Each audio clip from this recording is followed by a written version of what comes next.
Dicen que la fe aleja al mal, pero lo que vas a escuchar hoy ocurrió dentro de lugares sagrados. Bienvenido a Portales Paranormales. Me llamo Padre Elías. Soy párroco desde hace más de 30 años. Y lo que voy a contar ocurrió en una pequeña iglesia rural de Cataluña. Un lugar olvidado por el tiempo, donde las piedras guardan secretos que nunca deberían salir a la luz. En la iglesia de Sant Roc siempre fue un sitio tranquilo, de esos donde solo se escucha el eco de los rezos y el viento que entra por las rendijas de los vitrales. Cuando fui asignado allí, ya era un edificio viejo, con paredes húmedas y un ambiente permanentemente frío, incluso en verano. Sin embargo, lo que me perturbó desde el primer día fue el espejo de la sacristía, un objeto antiguo, de marco, dorado y agrietado, colgado frente al armario donde guardábamos los ornamentos litúrgicos. Nadie supo decirme quién lo puso allí, ni desde cuándo estaba. Siempre ha estado ahí, me decían los feligreses, encogiéndose de hombros.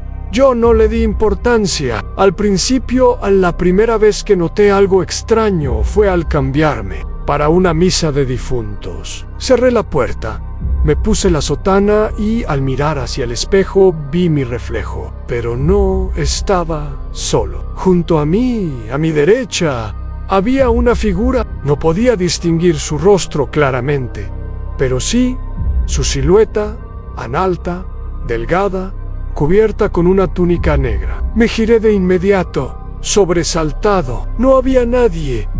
Pensé que tal vez era mi mente jugándome una mala pasada, pero esa figura volvió a aparecer días después. En otras ocasiones, siempre en el reflejo, siempre al lado derecho. Nunca la vi de frente, solo en el espejo. Empecé a hacer pruebas. Encendía velas, cerraba ventanas, incluso recitaba oraciones mientras me observaba. Y aún así, allí estaba, a veces más cerca, otras más lejos, pero siempre presente. Low, más escalofriante en cada vez que aparecía. El ambiente se volvía más pesado, más oscuro, como si el aire se espesara. Decidí cubrir el espejo con una sábana bendecida. Durante unos días no volvió a ocurrir nada extraño, pero una noche, mientras me preparaba para cerrar la iglesia, escuché el sonido de algo caer en la sacristía. Al entrar encontré la sábana en el suelo y el espejo descubierto. No había viento ni ventanas abiertas. Me acerqué con recelo, y cuando me vi reflejado, el corazón se me detuvo. Esta vez, la figura estaba justo detrás de mí, con una mano levantada, como si estuviera a punto de tocarme el hombro. Me caía sudando frío. De nuevo, nadie. A partir de entonces, empecé a tener pesadillas. En todas, el espejo ocupaba el centro. Veía a sacerdotes antiguos, con los ojos vacíos, atrapados detrás del cristal, golpeando como si quisieran salir. Voces susurraban mi nombre desde dentro.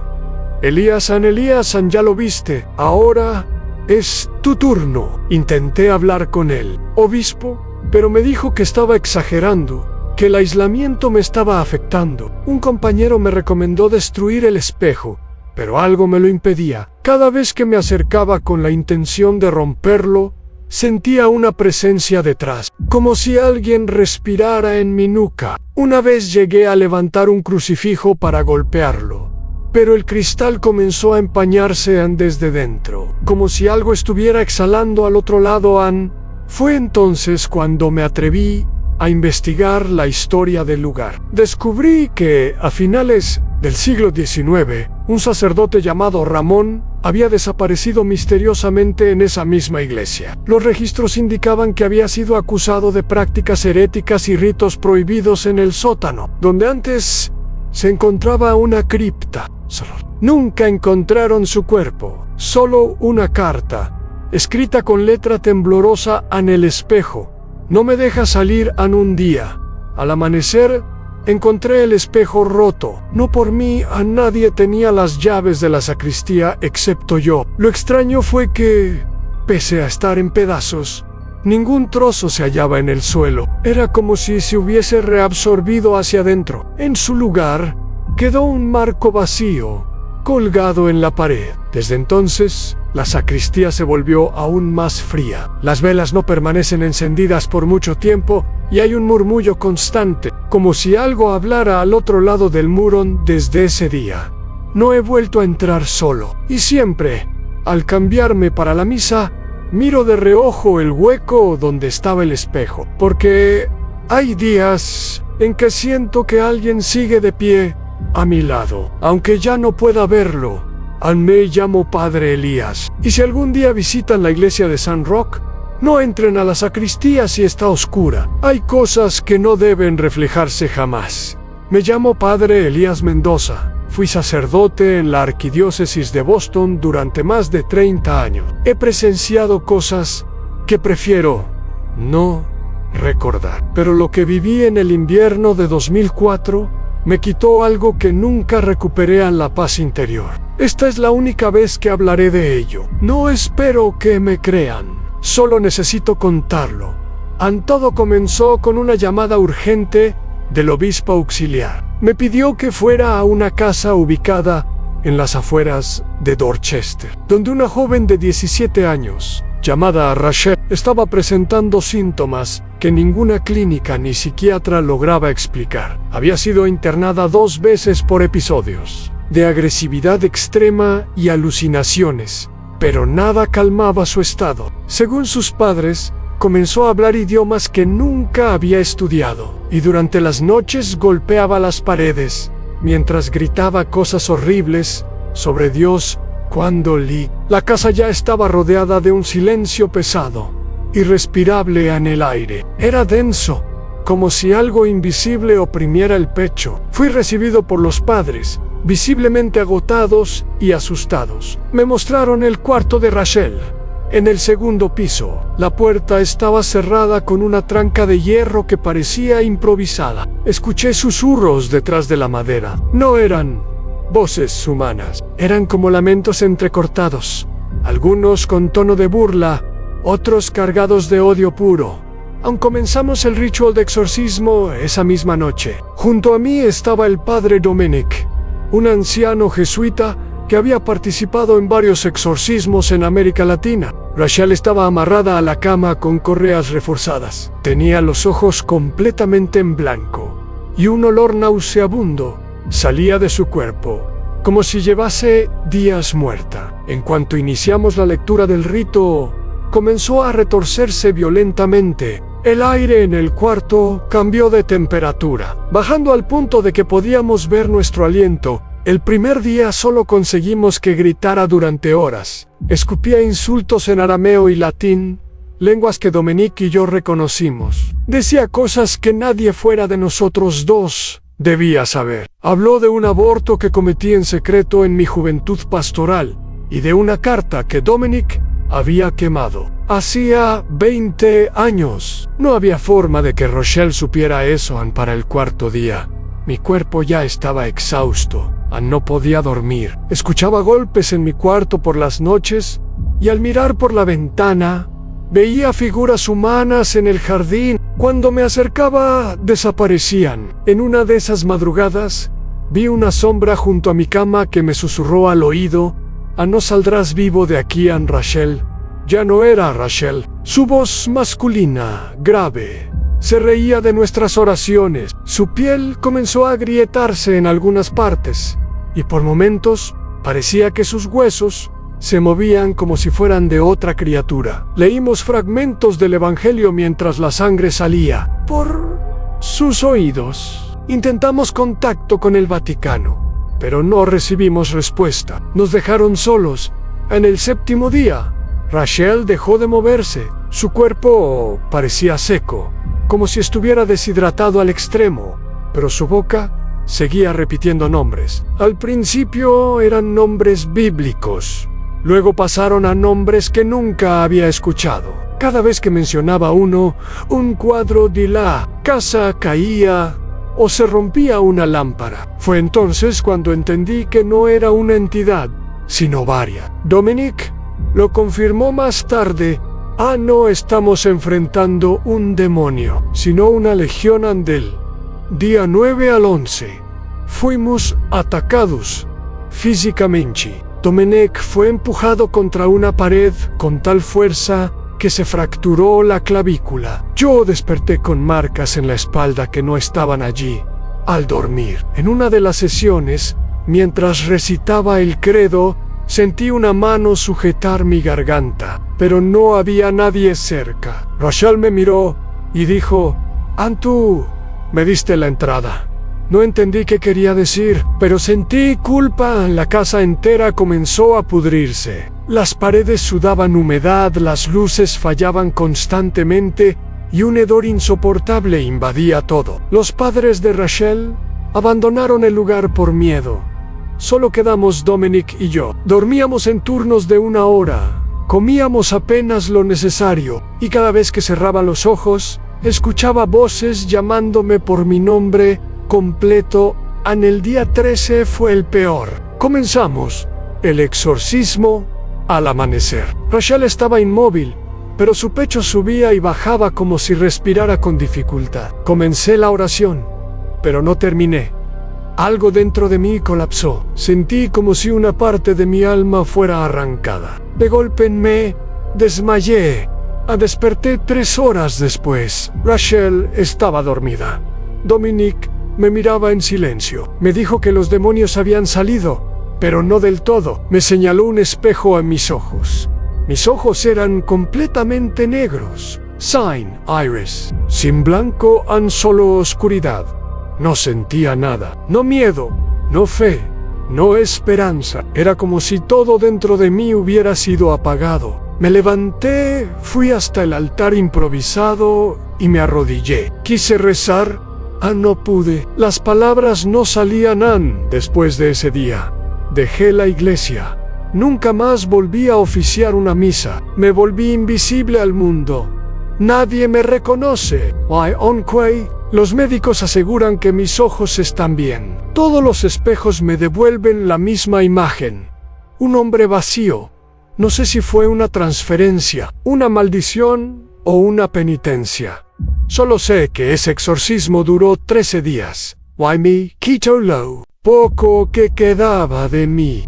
Me llamo Padre Ramiro Quintana. Sirvo como capellán en un convento antiguo en Guanajuato, México, un lugar apartado en las montañas, rodeado de silencio y sombra. Llevo allí 19 años y nunca vi algo tan inquietante como lo que voy a contar. A veces creo que mi mente lo exagera, pero cuando veo los ojos de las hermanas que vivieron esto conmigo, sé que fue real en todo.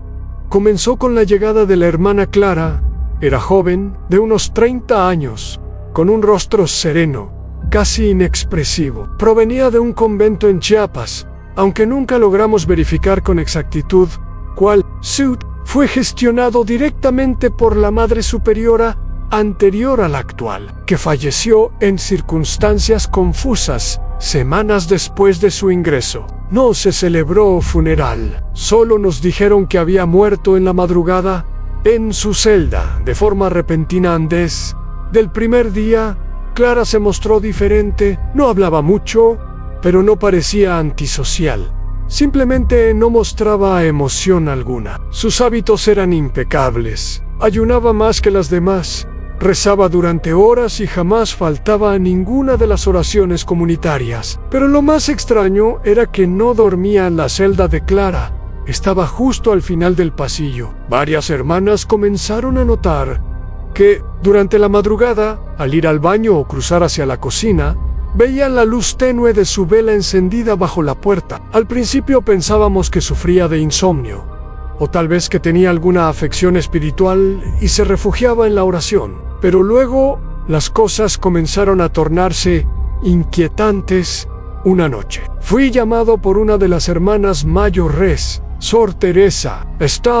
Me dijo que había ido a ver a Clara, preocupada por su salud, y que la encontró de rodillas en su celda, completamente inmóvil, mirando fijamente hacia la pared.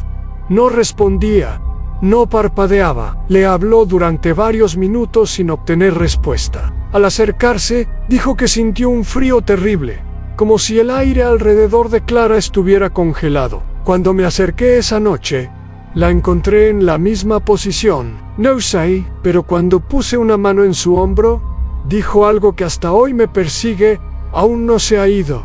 Sigue mirándome. Desde entonces, las cosas empeoraron. Las Timas hermanas comenzaron a tener pesadillas. Soñaban con un rostro que emergía de entre las paredes, sin ojos, sin boca, solo una especie de máscara negra que murmuraba oraciones al revés. Algunas comenzaron a enfermar sin explicación médica en fiebre repentina, vómitos inexplicables, parálisis del sueño. Una de ellas, Sor Luz, despertó una noche gritando que había visto a Clara caminando por el techo del convento. Lo más perturbador ocurrió en la capilla. Una madrugada, mientras yo oraba solo, escuché pasos detrás del altar. Pensando que era una de las hermanas, fui en contra a Clara de pie, de espaldas, frente al altar, completamente inmóvil. Su hábito estaba sucio, cubierto de polvo. Al hablarle, giró lentamente el rostro hacia mí,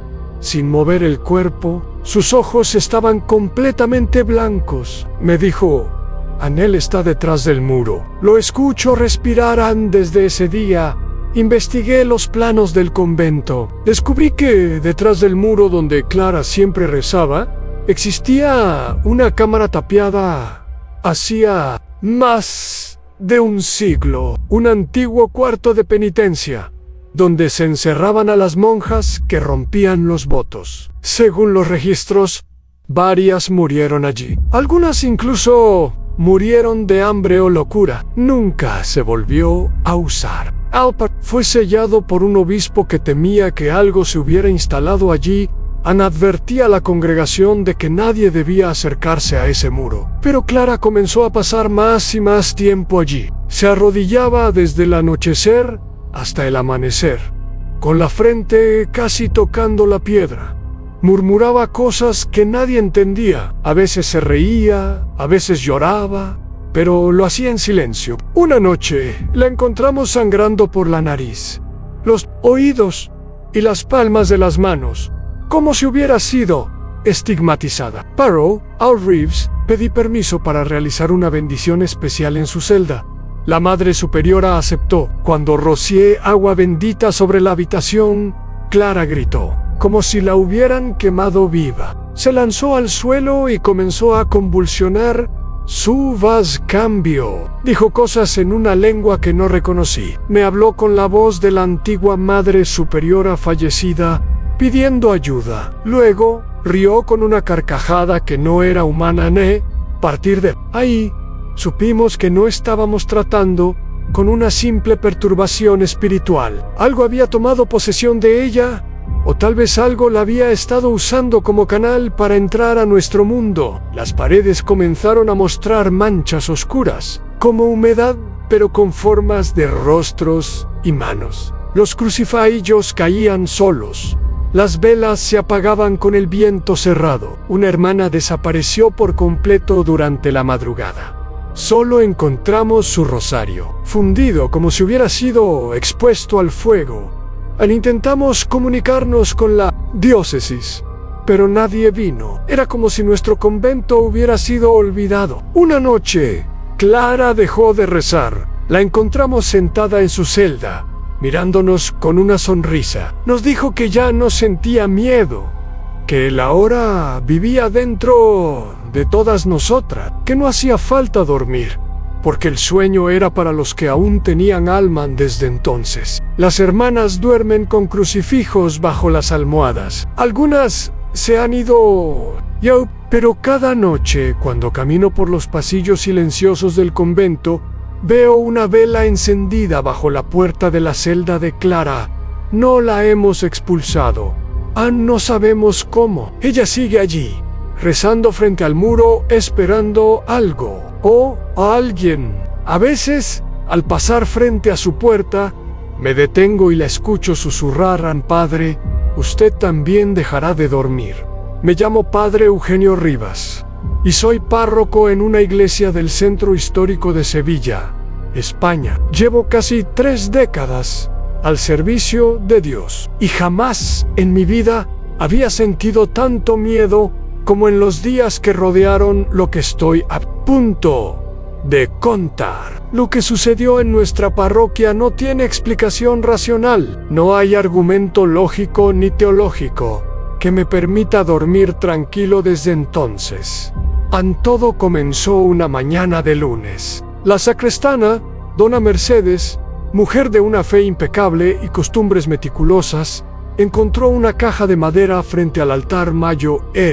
Nadie la había visto ingresar. No teníamos cámaras en el interior de la iglesia, pero las puertas estaban cerradas desde la noche anterior. La caja era pequeña, de madera oscura, con un grabado en forma de cruz invertida, aunque apenas visible. Pensamos que podía ser alguna broma, pero el peso y la forma nos hicieron suponer que se trataba de una donación. Al abrirla, encontramos un cáliz antiguo, negro como el carbón, con incrustaciones de plata en relieve. No tenía inscripción alguna, pero sí un extraño olor metálico, fuerte, desagradable. Algunos decían que era solo el olor del metal viejo, pero a mí me recordaba a sangre seca. Esa misma noche, colocamos el cáliz en una vitrina junto a otros objetos litúrgicos antiguos, pero algo cambió en el ambiente. Al día siguiente, la iglesia olía diferente, como a humedad mezclada con incienso rancio. Las flores del altar amanecieron marchitas, y por primera vez en muchos años, varias velas se apagaron solas durante la misa de la tarde. No le di importancia al principio, pensé que era coincidencia, pero doña Mercedes insistía en que algo se había metido con nosotros. En la siguiente semana, mientras celebraba la misa de domingo con la iglesia repleta de fieles, ocurrió lo imposible. Al llegar al momento de la consagración, una mujer en la tercera fila comenzó a gritar. No era un grito de dolor físico, sino de un terror profundo, primitivo. Señalaba el altar Mayor con el rostro desencajado. Todos se voltearon. Lo que vieron hizo que el silencio se apoderara del templo del centro del altar. Justo donde se coloca el copón con las hostias, brotaba un hilo rojo oscuro. En un principio pensé que alguien había derramado vino, pero el líquido tenía una textura espesa, y el olor era inconfundible. Sangre real. Corría lentamente hacia el borde del mármol y goteaba sobre el suelo, formando un pequeño charco. No había herida ni fuente aparente, solo salía del propio altar. Como si estuviera vivo, cancelé la misa de inmediato. Pedí que todos abandonaran el lugar. Esa misma noche, limpiamos el altar. Doña Mercedes lloraba mientras pasaba los trapos con vinagre bendito. Esto no es de Dios, Padre, repetía una y otra vez. Ordené que retiraran el cáliz y lo guardaran en la cripta del sótano, un lugar usado antiguamente para objetos sagrados que ya no se utilizaban. Pensé que con eso todo acabaría. Me equivoqué. A la mañana siguiente, las puertas del templo estaban abiertas de par en par. Nadie las había abierto. Los bancos estaban desordenados. En el altar había más sangre. Esta vez no era un hilo, era una mancha completa, como si alguien hubiera derramado un balde. También aparecieron símbolos extraños, dibujados con lo que parecía carbón. Uno de los símbolos era idéntico al grabado casi invisible del cáliz. Llamé al obispado. Enviaron a un sacerdote especializado en fenómenos paranormales. El padre Álvarez, un hombre serio, reservado, con un historial discreto pero efectivo. Al inspeccionar el cáliz en la cripta, dijo una frase que nunca olvidaré. Esto no es una pieza religiosa, es un recipiente de pacto. Nos explicó que, en ciertos rituales antiguos, pervertidos, blasfemos, se usaban cálices similares para ofrecer sangre como señal de entrega al enemigo de Dios. Este cáliz, según él, había sido usado en un ritual oscuro, y al introducirlo en un lugar sagrado, reactivó algo que nunca debió haber despertado.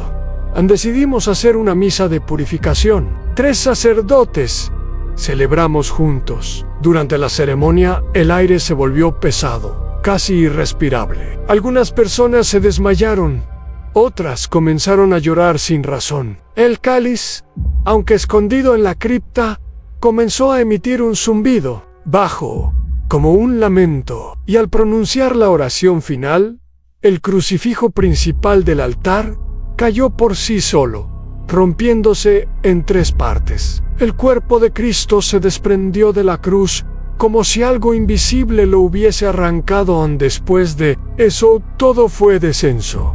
Las paredes comenzaron a mostrar grietas. En las madrugadas, se escuchaban pasos en el techo, aunque nadie vivía allí arriba. Algunas noches, se oía una voz femenina rezando el rosario al revés, desde los confesionarios vacíos. Las hostias consagradas se encontraban rotas dentro del sagrario, como si alguien las hubiera profanado con rabia. Una imagen de la Virgen amaneció con los ojos borrados, literalmente, como si alguien hubiera raspado solo esa parte.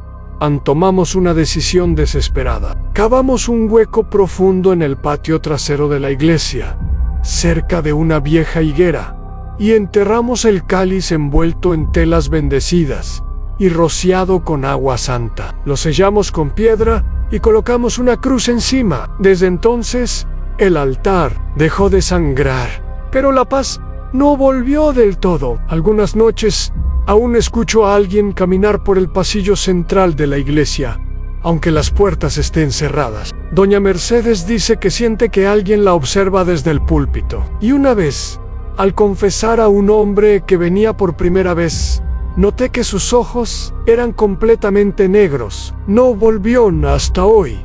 Nadie sabe quién dejó esa caja. No registros, ni cámaras, ni testigos. Y aunque hemos intentado seguir como si nada hubiera pasado, hay una sombra que permanece, porque algo fue invitado a nuestra iglesia esa noche. Algo que se alimenta del silencio, de la duda y del miedo. A veces me pregunto si, al celebrar misa, algo más, está arrodillado entre los fieles, con los ojos fijos en el altar. Me llamo Padre Eduardo Márquez. Sirvo como párroco en una pequeña iglesia ubicada en el estado de Morelos, México. Mi parroquia está a unos metros de un antiguo cementerio que ha estado ahí desde la época colonial. No se trata de un camposanto cualquiera. Incluso entre los locales se hilacanos como el terreno de los gritos. Y con razón, llevo más de 12 años aquí. Y aunque al principio no creía en esas habladurías, tuve que tragarme mi escepticismo. Después de vivir en carne propia lo que intento relatar ahora, el cementerio está cerrado con un muro de piedra cubierto de musgo y una reja herrumbrosa que cruje cada vez que alguien la abre. De día es silencioso, triste, como todos los cementerios, pero al llegar la noche se convierte en otra cosa. Desde que llegué, los fieles me advertían: padre, nunca se quede ahí después de medianoche. Yo solía responderles que el miedo era falta de fe. Me equivocaba gravemente en todo. Comenzó una noche de noviembre, poco después del Día de los Muertos. Habíamos organizado una pequeña vigilia en honor a los difuntos. Encendimos veladoras, rezamos el rosario y muchos dejaron ofrendas sobre las tumbas. Al terminar, me ofrecía quedarme un rato más para recoger todo y cerrar el portón. Me acompañaba Antonio, el sacristán, un hombre ya mayor que lleva más tiempo aquí que cualquiera. A eso de las 11:45 de la noche, Antonio me pidió que nos retiráramos. Su rostro, normalmente tranquilo, mostraba una ansiedad palpable. Le dije que faltaban unos minutos, que me adelantara si quería. Me miró serio y me dijo: padre, usted no conoce este lugar como yo. En la medianoche empiezan los gritos. Pensé que exageraba. Me quitsoló, guardando las velas y recogiendo los vasos de café que habían dejado. Y entonces ocurrió en el reloj marcaba exactamente las 12:00, las 3 de la mañana, cuando lo escuché por primera vez. Un grito agudo, desgarrador, como el de alguien siendo torturado, provenía del fondo del cementerio, cerca del muro donde están los nichos más antiguos, los que ya ni tienen nombres legibles. Pensé que alguien se había quedado encerrado o que era una broma. Caminé con mi linterna hacia allá, pero no. Vi a nadie, andí unos pasos más y escuché el segundo grito. Era más grave, masculino, sonaba una súplica, como si alguien pidiera que lo dejaran salir. Y luego vinieron más. 4, 5, 7 gritos, todos distintos. Todos viniendo desde diferentes puntos al mismo tiempo. Algunos parecían salir desde debajo de la tierra. Me paralicé. Intenté rezar, pero la voz se me quebraba. Empecé a retroceder lentamente, cuando de pronto el ambiente cambió. Un viento helado recorrió el camposanto, y las veladoras que aún ardían se apagaron todas al mismo tiempo. Mi linterna titiló y luego se apagó. La oscuridad fue total. Fue entonces que los vi en figuras, no sabría decir cuántas, de cine, entre las tumbas, de pie, completamente inmóviles. No tenían rostro, Aaron, sombraus, humanaus, negraus, densaus, no caminaban, se deslizaban como humo espeso. Una se acercó a mí. Sentí un frío que me caló hasta los huesos. Guay, en mi cabeza, sin que nadie hablara, escuché una frase clara, como el agua: no nos han perdonado.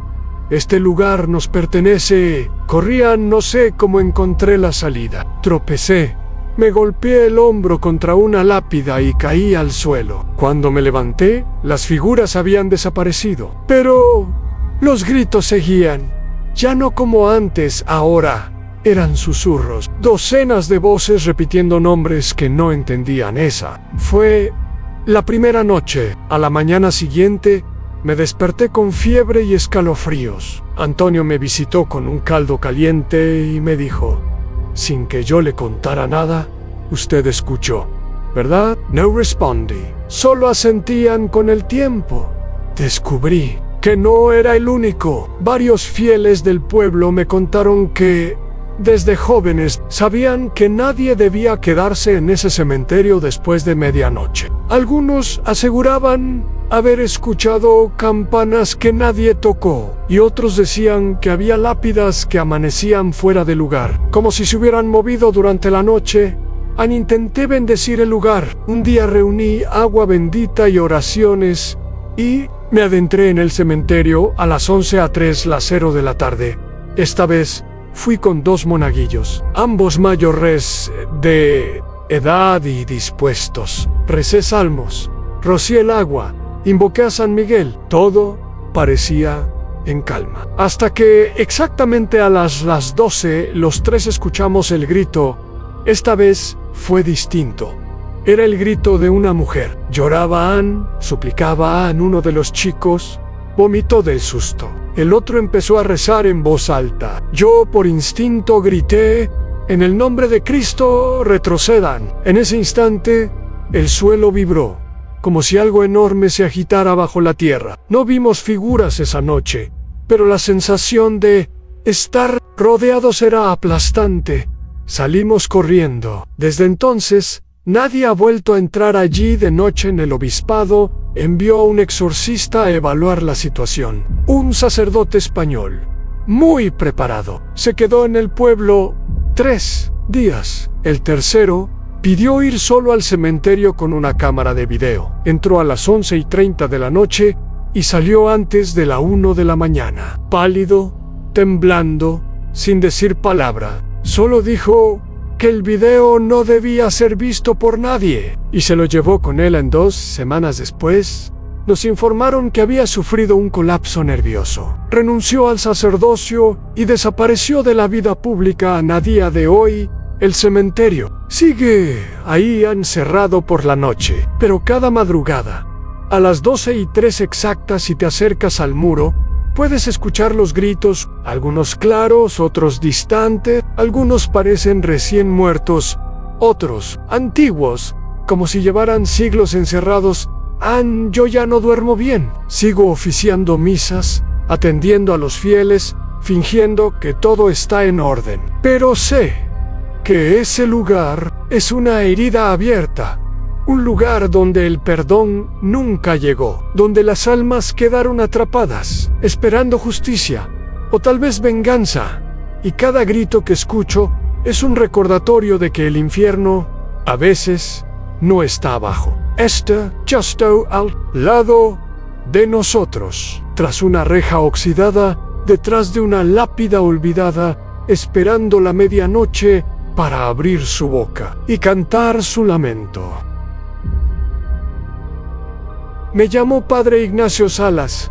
Llevo 17 años sirviendo como sacerdote en una parroquia ubicada en una zona rural de La Rioja, España. Es una iglesia pequeña, antigua, de esas construidas con piedra gruesa y techos altos, donde cada rincón guarda un silencio espeso y denso. Aquí, la fe convive con la superstición. Y lo que voy a contarles ocurrió una noche que me hizo entender que algunas iglesias no están completamente bajo la protección de Dios. Era un miércoles de invierno, finales de enero. El clima estaba especialmente frío y húmedo, lo que no era raro en esta región. Ese día, después de la misa de las 6, me quedé revisando algunos documentos en la sacristía. Hacia las 8:45 de la noche, me despedí del sacristán, don Manuel, quien siempre se iba antes de las 9. Me ofrecí a cerrar la iglesia yo mismo, como hacía muchas veces. Todo estaba en orden, o eso creían. A las 9:15 de la noche, me encontraba en la nave principal, rezando en silencio, como suelo hacer antes de cerrar. Las luces ya estaban apagadas, salvo la del altar mayor. Fue entonces cuando lo vían, una figura encapuchada, completamente vestida de negro, de pie en la puerta lateral derecha. Pensé que era alguien del pueblo que se había quedado dentro por accidente, así que me levanté con calma y le pregunté si necesitaba ayuda. La figura no respondió. Caminó lentamente por el pasillo central, con pasos suaves y precisos, sin hacer ningún ruido. El eco de sus pisadas, que debería haberse escuchado en la piedra, no existían. Sentí un escalofrío. Di un paso atrás. Quise encender más luces, pero las manos me temblaban. La figura avanzó hasta llegar frente al altar y, sin decir palabra, se arrodilló. Supe entonces que no era una persona cualquiera. El aire se volvió denso, irrespirable. Era como si algo invisible se hubiera apoderado del ambiente. El cruce que colgaba sobre el altar empezó a balancearse, sin que hubiera corriente de aire. Yo observaba desde el fondo, paralizado, con el corazón golpeando fuerte en el pecho. Traté de risar, pero mi voz no salía. De pronto, esa figura encapuchada alzó el rostro, aunque su rostro no se veía. Dentro de la capucha solo había oscuridad, ni ojos, ni piel, ni sombra, a nada, solo vacío. Y de ese vacío surgió un sonido que no puedo describir con palabras. No era una voz, era como el crujido de muchos huesos, mezclado con el lamento de alguien que sufre desde hace siglos. Entonces ocurrió algo que jamás olvidaré. La figura se inclinó por completo sobre el altar y comenzó a emitir una especie de cántico, pero al revés. Era como si invocara algo. Las velas que aún estaban encendidas se apagaron una a una. El cáliz de la última misa cayó solo al suelo y se rompió. La figura comenzó a temblar. Su cuerpo se agitaba como si estuviera ardiendo por dentro. De pronto, todo su cuerpo estalló en una nube espesa de humo negro que subió hasta lo alto del altar y desapareció por completo. El silencio que siguió fue ensordecedor. Estuve al menos 10 minutos sin moverme, temblando, sin saber si lo que había visto era real. Cuando finalmente me acerqué al altar, noté que el piso estaba completamente frío, casi congelado. Pero lo más perturbador fue lo que vi sobre el mantel del altar Anún. Palabra escrita en ceniza negra. Decían: regresaré. Llamé a don Manuel. Al día siguiente, le conté lo ocurrido y decidimos revisar las cámaras de seguridad que habíamos instalado recientemente por cuestiones de vandalismo. Vemos, la figura aparece a las 9:17 de la noche, exactamente como la vi. Avanza hacia el altar, se arrodilla y durante un minuto entero se queda inmóvil. Pero en el video la figura aparece ligeramente borrosa, no como una persona, como una silueta que parpadea. Cuando llega al momento en que desaparece, la grabación se distorsiona, la imagen se corta, el sonido se llena de interferencias y luego vuelve, mostrando el altar vacío. Lo más inquietante es que, justo antes del corte, se escucha una voz distorsionada susurrando una frase incomprensible, como en una lengua antigua. Don Manuel, al escucharla, palideció y pidió que borráramos la grabación. No lo hagáis. La guardé en un dispositivo que escondí en la sacristía, porque necesitaba mostrarla al obispado. Cuando envié la evidencia, el obispo me llamó personalmente. Me dijo que no compartiera ese material con nadie más, que ciertas manifestaciones no deben ser divulgadas por razones que prefería no explicar. También me envió a un sacerdote especializado en fenómenos de alta perturbación espiritual. Se llamaba Padre Alarcón. Era un hombre reservado, pero serio. Al llegar, revisó el altar, hizo preguntas, leyó escrituras en voz baja. De 3 horas en la iglesia, me dijo algo que aún me causa pesadillas. Padre Ignacio, esto no fue una aparición, fue una manifestación. Y lo que se manifestó ya había estado aquí antes anoche. Hicimos una misa especial, sin fieles, solo entre nosotros. Padre Alarcón ofició el ritual completo de exorcismo del templo. Mientras lo hacía, el aire se volvió denso otra vez. Las bancas crujían en las paredes, parecían suspirar. Y en un momento, todas las velas explotaron al mismo tiempo. Y al finalizar, el sacerdote me miró y dijo: esto fue solo un aviso. La figura cumplió un ciclo, y pronto vendrá otro. Desde entonces, cada año, exactamente a la misma hora y en la misma fecha, rezo solo frente al altar, en silencio.